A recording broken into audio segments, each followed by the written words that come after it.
अब मौजूद गुफ्तगू ये है कि बच्चों की तरबियत कैसे करनी चाहिए। तो ये तो दुनिया का मुश्किल तरीन सवाल है, इट्स वेरी डिफ़िकल्ट। उसकी वजह यह है कि कोई अगर ये मुझे पूछे कि इस पौधे की निगहदाश्त कैसे करनी चाहिए, तो शायद हम कोई कानून बता सकते हैं कि इस टाइम पर पानी देना चाहिए, इस टाइम पे गोडी देनी चाहिए, इस टाइम पे। लेकिन जो जितने उसूल इस पौधे की देखभाल के लिए और नश्व नुमा के लिए चाहिए ना, उसको आप करोड़ों से ज़रब दे दें तो उतनी एहतियात करनी पड़ेगी एक बच्चे की तरबियत के लिए। अनफॉर्चुनेटली हमारे यहाँ कोई ऐसा निज़ाम नहीं है। जब लोगों की शादियाँ होती हैं और फिर उनकी औलाद होती है, तो उससे पहले किसी ने उनको सिखाया ही नहीं होता कि जब आपके बच्चे पैदा होंगे तो आपने उनकी कैसी तरबियत करनी है। उनकी तरबियत ऐसी होती है जैसे उनके माँ बाप ने की होती है, और उनके माँ बाप की तरबियत वैसी होती है जैसे उनके माँ बाप ने की होती है। तो एक मौरूसी सिस्टम बन जाता है, और उसके हिसाब से इसीलिए बाज़ औक़ात ना एक पूरे ख़ानदान के अंदर आपको एक तरह का मिजाज नज़र आता है। ये सारे लोग गुस्से वाले हैं तो सारे गुस्से वाले हैं, सारे डरपोक हैं तो सारे डरपोक हैं, इसलिए कि वो बाकायदा उसी मौरूसी तरीके से उनकी तरबियत होती रहती है। तो इस सिलसिले में आप बहुत सारी किताबें मौजूद हैं। आप यूट्यूब पे जाएं तो बहुत सारे पढ़े लिखे लोगों के और साइकोलॉजिस्ट के और चाइल्ड साइकेट्रिस्ट के और सोशल वर्कर्स के इंटरव्यूज़ हैं मौजूद, जिसमें आपको गाइडलाइंस बताई जा सकती हैं। तो आपने जो सवाल पूछा है उसका मुख्तसरन मैं आपको ये बता सकता हूँ कि माँ या बाप बनना दुनिया की सबसे बड़ी ज़िम्मेदारी है, सबसे बड़ी ज़िम्मेदारी है। अल्लाह ताला इस पूरे कायनात की जो तश्कील है वो बुनियादी तौर पर इसी रिप्रोडक्शन के साथ मुतल्लिक है। फ़र्ज़ करें नए इंसान पैदा होना बंद हो जाए तो कुछ अरसे के बाद ये कितना 100 साल ज़्यादा उसके बाद ख़त्म हो जाएंगे, सारी बनिए नौ इंसान ख़त्म हो जाएगी। लिहाजा ये जो रिप्रोडक्शन है और अपनी नस्ल को आगे लेके जाना है, वही बुनियादी तौर पर इस ज़मीन की, इस प्लैनेट अर्थ की एक बका की पूरी ज़िम्मेदारी है। लिहाजा अब एक माँ बाप जब उनका एक बच्चा पैदा होता है, बेटी या बेटा, तो वो बुनियादी तौर पर अगली नस्ल है और पूरी ये ज़मीन उनके हवाले की जा रही है उस बच्चे के। हालांकि वो यूनिट चाहे छोटा सा भी हो, लेकिन छोटे छोटे यूनिट मिलके ही तो फिर पूरी की पूरी बनिए नौ इंसान बनाते हैं। अच्छा, अगर वो प्रॉपर तरबियत याफ्ता होगा तो इस ज़मीन के ऊपर जो वसाइल हैं और जो ज़मीन में उसके साथ फेलो ह्यूमंस रहते हैं, उनके साथ उनका रिलेशन बहुत अच्छा होगा और उसमें फिर एक प्रोडक्टिविटी होगी। और अगर फ़र्ज़ करें उसकी तरबियत सही नहीं हुई तो वो अपनी तमाम सलाहियतों को ज़ाया करेगा, और ज़ाया करने की बजाय उनको उल्टा इस्तेमाल करेगा और अपना भी नुकसान करेगा और इस पूरे प्लैनेट का भी नुकसान करेगा। और पूरे प्लैनेट का नुकसान हो रहा है। अगर आप गौर से देखें, अगर ज़मीन बोल सकती, बोलती तो होगी, हमें वो ज़बान समझ नहीं आती, तो ज़मीन इस वक्त चीखें मार रही होगी, आंसुओं से रो रही होगी, खून के आंसुओं से रो रही होगी, जो हमने ज़मीन का हाल कर दिया है। जैसे हमने यहाँ की इकोलॉजी को डिस्टर्ब कर दिया है, जैसे हमने यहाँ के वसाइल को मिसयूज़ किया है, जैसे हमने वसाइल को कंसंट्रेट करके थोड़े से लोगों के अंदर महदूद कर दिया है। तो मैं मौजू की तरफ आता हूँ।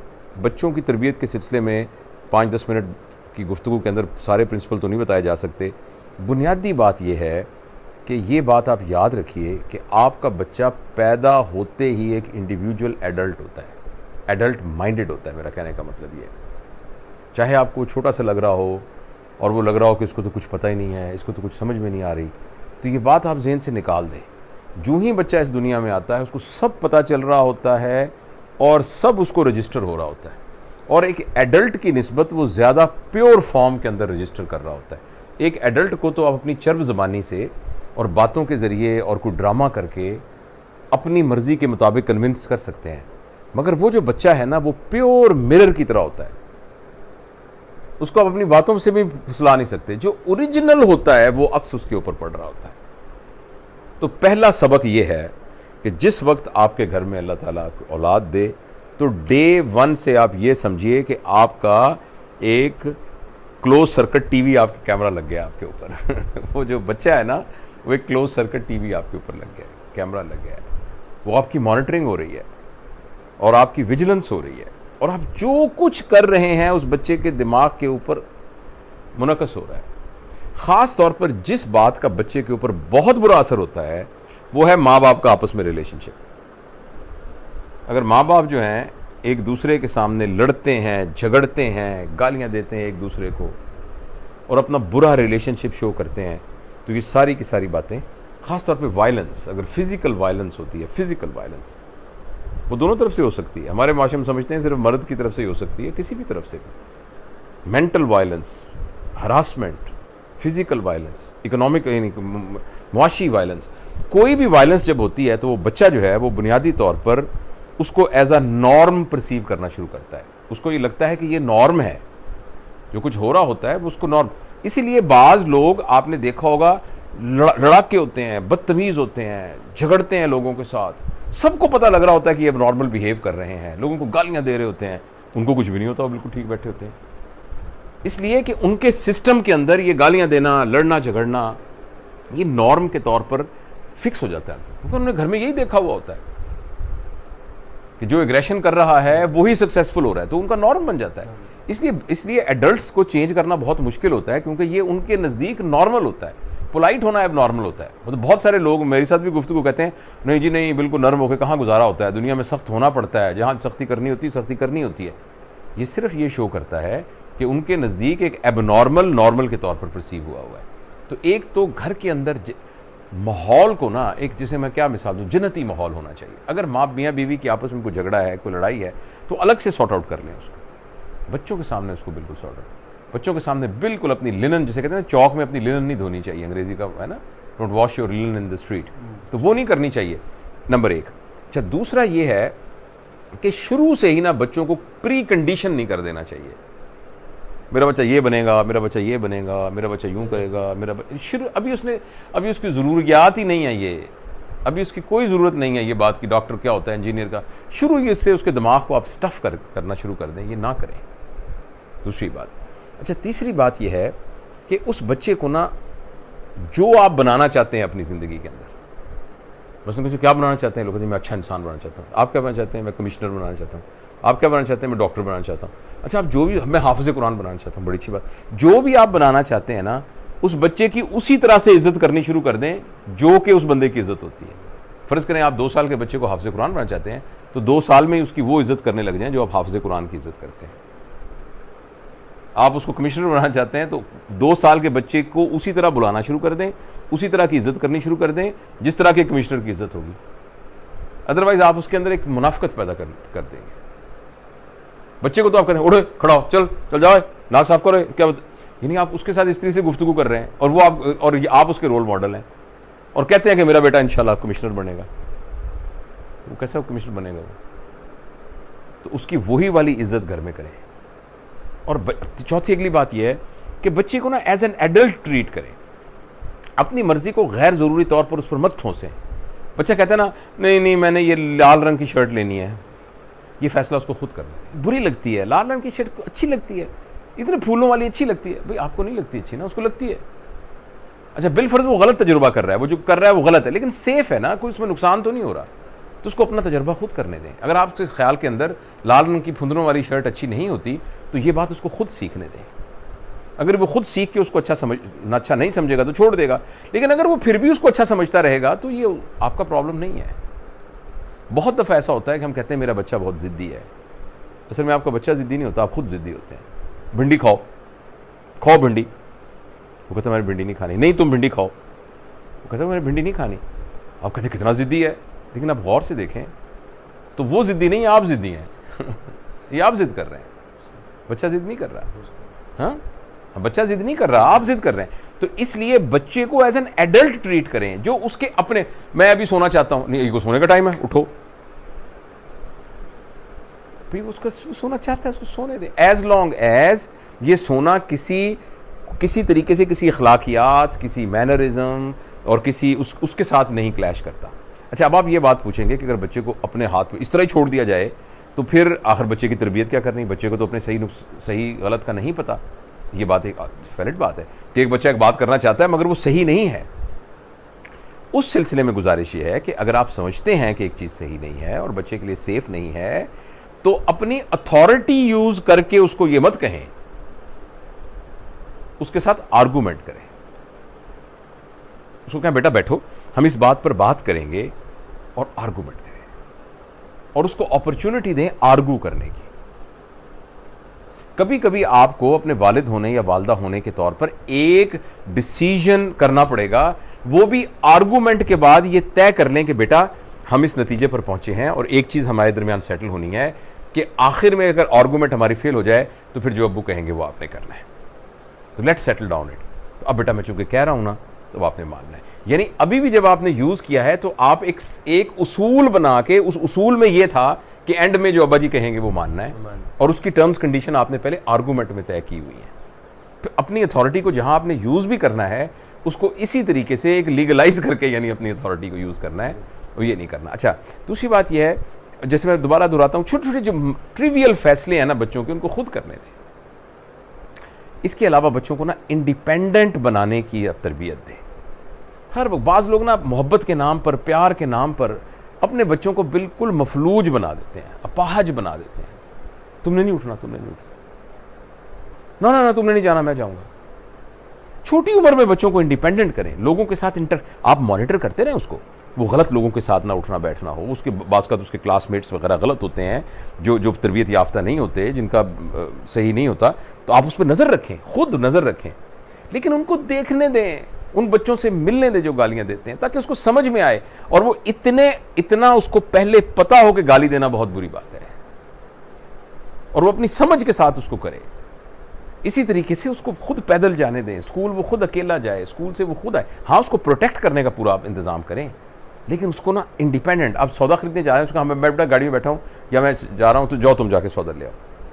उसको फैसले करने दें, लोगों के साथ डील करने दें, उसको इकोनॉमिक इंडिपेंडेंस जल्दी जल्दी देना शुरू कर दें। जो उसका डोमेन है, बेटा ये आपके पैसे हैं, इस महीने के कपड़े आपने खुद लेने हैं, हर चीज़ लेने। बेसिकली ये बहुत अहम नहीं है कि आपका बेटा किस डेजिग्नेशन पर या बेटी किस डेजिग्नेशन पर पहुंचती है। ये बात अहम है कि वो जिस भी डेजिग्नेशन में पहुंचता है या पहुंचती है, वो वहां लोगों के साथ वो कितना इंटेलिजेंटली उस पोजीशन को यूज कर सकता है। इसका ताल्लुक इस बात से नहीं कि किस बड़े ओहदे पर फायज है। हाँ, मैं ये भी नहीं कह रहा कि आप बड़े ओहदे पर लाने के लिए ना कोशिश करें, पूरी जद्दोजहद करें, कोशिश करें, लेकिन बड़े ओहदे पर ना आने का मतलब कतई नहीं है कि आपका बेटा या बेटी नाकाम है। एक और बात बड़ी अहम है, अपने बच्चों को आपस में कंपेयर मत करें, ये बहुत खतरनाक बात है। कंपेयर कर, देखो ना भाई कितना पढ़ता है, तुम नहीं पढ़ते। ये एक हिडन जेलसी बच्चों के अंदर डेवलप हो जाती है, जेलसी डेवलप हो जाती है बच्चों के अंदर, वो एक लव हेट रिलेशनशिप के अंदर चले जाते हैं। और बच्चों के बारे में आप हमेशा याद रखिए कि बच्चों की ग्रोथ के दौरान एक पीरियड ऐसा आता है कि जिसमें बच्चे ने आपकी नाफरमानी करनी ही करनी है। आपका मुझे पता नहीं, अपने बारे में बता सकता हूँ। बच्चों की ज़िंदगी में एक फ़ेज़ आती है जब वो थोड़ी सी चोरियाँ करता है, अम्मी के पैसे उठा लिए, अब्बू के पैसे उठा लिए, पता नहीं क्यों एक फ़ेज़ आती है। और एक फ़ेज़ आती है जिसमें जब वो अपनी इंडिपेंडेंट आइडेंटिटी बना रहा होता है, तो वो अपनी उस आइडेंटिटी की अथॉरिटी को साबित करने के लिए नाफरमानी करता है, और आपको पता होना चाहिए कि इसने करनी है नाफरमानी, और उस पर आपको नाराज़ नहीं होना चाहिए, इसने मेरा कहना नहीं माना, इस बात में उसकी टांगें नहीं तोड़नी है आपने, उसको थप्पड़ नहीं मारने। वो उस फेज़ के ऊपर है जब वो जिस वक्त आपके बेटे या बेटी ने कहा कि अबू जो आप बात कह रहे हैं ना, मैं इस बात से इख्तलाफ करता हूँ, उस दिन आप लड्डू बांटें, धमाल डालें, आप खुश हों, आपका बेटा अपने पैरों पर खड़ा हो गया है, उसके अंदर इतनी करेज डेवलप हो गई है, इतनी करेज डेवलप हो गई है कि वो अपने फैसले खुद कर सकता है, आपके साथ आर्गू कर सकता है। बनिस्बत ये कहें जुर्रत कैसी हुई, हम तो अपने अब्बा के सामने आंख उठा के नहीं बात करते थे, हमारे अब्बा आते थे, हम सारे के सारे कहते थे अब्बा जी आ गए, अब सांस नहीं लेना। तो आप गलत मिसाल दे रहे हैं ना, आप मतलब फिर आपके ख़ानदान के अंदर गलत रवायात थी। हाँ, तो अब अपने बच्चों को क्यों रवायात की भेंट चढ़ाते हैं? जिस वक्त बच्चा आपके साथ आर्गू करने लग जाए, क्या देखें मेरी बात सुने, मैं आपको हाँ उसको एक तहजीब आनी चाहिए, उसको ग्रुप डायनामिक्स का पता होना चाहिए, उसको पता होना चाहिए बड़े छोटे की क्या तमीज़ है, वो जो हमारी एक रवायात तहजीब है वो उसके अंदर रह के, लेकिन आपके साथ आर्गू करे, वो तो बहुत खुशी की बात है। अच्छा, जहाँ तक वो मैं कह रहा था ना कि वो आपकी नाफरमानी वाली बात, तो बहुत जो इंटेलिजेंट वालिदैन होते हैं ना, वो उनको पता होता है कि जो मैं कहूँगा ना इसने वो नहीं करना, इसे उल्टा करना है, तो वो उसको अपनी फेवर में इस्तेमाल करते हैं। वो कहते हैं बेटा बात सुनो, शाम को ना तुमने जाके ग्राउंड में ना खेलना नहीं है फुटबॉल, ये तुम्हें मैं कह रहा हूँ। आप देखिएगा बच्चा शाम को ना ग्राउंड में फुटबॉल खेलने जाएगा है ना। हाँ, उसे कहना देखो जो सालन पका है वो खाना, लेकिन ये ना हो कि तुम फ्रिज से निकाल के फ्रूट खाने शुरू कर दो, चॉकलेट वॉकलेट खा लो बेशक, मगर फ्रूट ना भी खाना, अब देखिएगा वो निकाल के फ्रूट खाना शुरू कर देगा। कभी आप ना किसी जगह जाएं तो एक दरवाजे पे लिखा हो, बराहे मेहरबानी इस दरवाजे को खोल के अंदर मत देखिए। आप में से कितने लोग हैं जो रेजिस्ट कर सकें इस बात को? कोई भी नहीं कर सकता। खोल के देखेंगे कुछ भी नहीं होगा अंदर लेकिन आप रेजिस्ट नहीं कर सकेंगे, तजस्सुस पैदा होगा। तो बच्चे के तजस्सुस को इंटेलिजेंटली इस्तेमाल करना चाहिए, बच्चे के अंदर तजस्सुस को इंटेलिजेंट इस्तेमाल करना चाहिए। तो लिहाजा आप उसको अगर पाबंदी भी लगानी है, खबरदार जो सिगरेट पी, खबरदार सिगरेट पी तो मैं टांगे तोड़ दूंगा, सिगरेट बहुत बुरी होती है, सिगरेट पी, आप करके देखें, आपको बच्चा सिगरेट पिएगा जरूर, एक दफ़ा तजुर्बा ज़रूर करेगा। दैट्स मीन कि हम बच्चे की मेंटल एटीट्यूड को पहले पढ़ें, हाँ, उसके मुताबिक एक्ट करें। मेंटल एटीट्यूड के बारे में बात यह है, एक चीज़ अपने बच्चों के बारे में याद रखिए, वैसे वो तो तमाम इंसानों के लिए वैसे ये बात उसूल है, काश हम ऐसा हो जाएं, वो ये है कि उनसे अनकंडीशनल मोहब्बत करें, शर्तें न लगाएं बच्चों के साथ। अगर तुम्हारे नंबर अच्छे आए ना तो पापा तुमसे बहुत प्यार करेंगे, पापा कारोबारी हैं कोई, पापा ने दुकान खोली हुई है मोहब्बत की, कि बिजनेस अच्छा हुआ तो फिर प्रॉफिट देंगे आपको, ये क्या बात हुई? You are a papa, you are a mama, do an unconditional love. बेटा तुम जैसे भी हो, हाँ मेरी बड़ी दिल करता है कि आप अच्छी तरह पढ़ें, उस पढ़ने के सिलसिले में अगर आपको कोई मेरी मदद की ज़रूरत है मैं हाजिर हूँ, और तुम बड़े भाई से सीखो, मैं तुम्हारे टीचर से बात करता हूँ, तुम्हें कोई प्रॉब्लम है तो मुझे बताओ, मैं तुम्हें प्रॉब्लम सॉल्व करता हूँ, मुझे बताओ मैं आपको गाइड करता हूँ। और बेटा देखो मैं तो आपसे रिक्वेस्ट करता हूँ कि आप जो ना थोड़ा सा रात को 2 घंटे ज़्यादा लगाओ, just do argument with them, convince him. देखिए सर, मैंने ये भी फील की है कि व्हेन यू हैव आपके तमाम कजन्स बच्चों के साथ इकट्ठे बैठे हुए हैं, and you suppose to ask your child, या ये देखो आपका कजन ये भी है, ये बहुत this is it's very dangerous, it's very dangerous. आप कंपेयर करें ना उस बात को, कंपेयर ना करें। आप बच्चे को कॉम्पिटिटर बनाएं ना, बच्चे को कोलैबोरेटर बनाएं। अगर वो compete करे ना तो वो अपने टारगेट्स को compete करे, अपने, उसको ये कहा जा सकता है देखो पिछले बार तुम्हारे बेटा 70 नंबर आए थे, मैं ये चाहता हूं कि इस बार तुम मेहनत करके 75 नंबर लो। ये नहीं कि देखो ना मलिक साहब के बेटे के 80 नंबर, तुम्हारे 85 क्यों है? वो कहेगा मलिक साहब ऐसी की तैसी मलिक साहब थी, उसके अंदर एक that's mean amongst your family members you can't do anything. No no no no, compare बिल्कुल नहीं करना चाहिए। और दूसरा अपने दिल को भी समझाना चाहिए कि भाई आप माज़अल्लाह को रब्बुल आलमीन नहीं है जी, आप उसके पालनहार नहीं है, वो अल्लाह उनका पालनहार है। और ज़िंदगी के अंदर जिस बंदे की बुनियान की दुकान है वो नाकाम आदमी नहीं है, जो मजदूरी कर रहा है वो नाकाम आदमी नहीं है, अपने डोमेन के अंदर वो कामयाब आदमी हो सकता है, आपसे ज़्यादा अच्छी ब्लिसफुल ज़िंदगी गुजार रहा हो, खुशी की ज़िंदगी गुजार, तो उसको एक ब्लिसफुल ज़िंदगी गुजारने की दीजिए। दूसरा मैं आपसे एक अर्ज़ करना चाहता हूँ कि हम ना लोगों को मिसालें देते हैं, फ़लाने जैसे बनो, फ़लाने जैसे बनो, फ़लाने जैसे बनो, तुम चचा की तरह बनो, तुम दादा की तरह बनो, तुम कायदे आज़म की तरह बनो, तुम अल्लामा इकबाल की तरह बनो। उन सब लोगों का एहतराम अपनी जगह पर है, लेकिन मैं आपको यकीन दिलाता हूँ कि अल्लाह ताला ने आपके बेटे को जो वो है ना वो बनने के लिए पैदा किया है, ना उसको कायदे आज़म बनने के लिए पैदा किया है, ना उसको अल्लामा इकबाल बनने के लिए पैदा किया है। जो वो है बेटा या बेटी, उसको वही बनने के लिए पैदा किया है, तो उसको वही बनने दें।